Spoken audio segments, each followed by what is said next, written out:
নমস্কার বন্ধুরা, নিয়ে চলে এসেছি আজকের রেসিপি সরু চাকলি। পৌষ পার্বণে আমরা অনেক রকম পিঠেপুলি খাই, তো মিষ্টি খেতে খেতে একটু নোনতা খেলে মন্দ হয় না।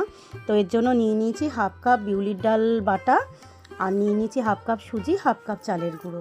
এর মধ্যে দিয়ে দেবো স্বাদ অনুযায়ী নুন এবং আদা কাঁচা লঙ্কা বাটা। ঝালটা যে যার পছন্দ অনুযায়ী করে নিতে পারেন। তো এর মধ্যে আমি দিয়ে দেবো একটু হিং আর টক দই। তো আমি এই রেসিপিটা আমার মায়ের কাছেই ছোটোবেলা থেকে খেয়ে আসছি।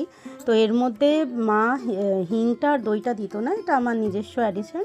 তো এটা দিলে পরে খেতে খুবই টেস্টি লাগে। তো এরকম করে দেখতে পারেন, এই জিনিসটা অ্যাড করে খেয়ে দেখতে পারেন। তো এটা আমি মেখে নেব।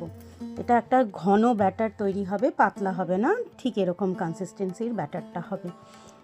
তো এদিকে আমি চাটুটা বসিয়ে দিয়েছিলাম, যেটার মধ্যে আমি বেগুনের বটা দিয়ে তেল ব্রাশ করে নিচ্ছি। তো আমার সিলিকন ব্রাশ আছে ঠিকই, তবে মায়ের কাছে যে আমি পিঠেটা যখন করতাম শিখেছি বেগুনের বটা, আমি পিঠে করতে এখনও সেটাই ইউজ করে থাকি।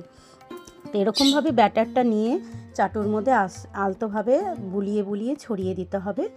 ছড়িয়ে দিয়ে একটু সাবধানে করতে হবে যাতে হাত না পুড়ে যায়। তো গোল করে ছড়িয়ে নেব, ছড়িয়ে 1 মিনিটের মতন রাখলেই এটা ভাজা হয়ে যায়। তো দেখুন, এটা সুন্দর করে গোল করে ছড়ানো হয়ে গেছে আমার। এরপরে আমি পাল্টে দেবো, উপরটা একটু তেল সামান্য ব্রাশ করে নিয়েছিলাম বেগুনের বটাটা দিয়েই। তো এটা উল্টে নিচ্ছি, দেখুন কি সুন্দর লালচে হয়ে ভাজা হয়ে গেছে। অপর দিকটাও একটু ভেজে নেব। তো ভালো লাগলে অবশ্যই ট্রাই করে দেখতে পারেন, এবং আমার এটাকে একটা লাইক ও কমেন্ট দিয়ে দিতে পারেন।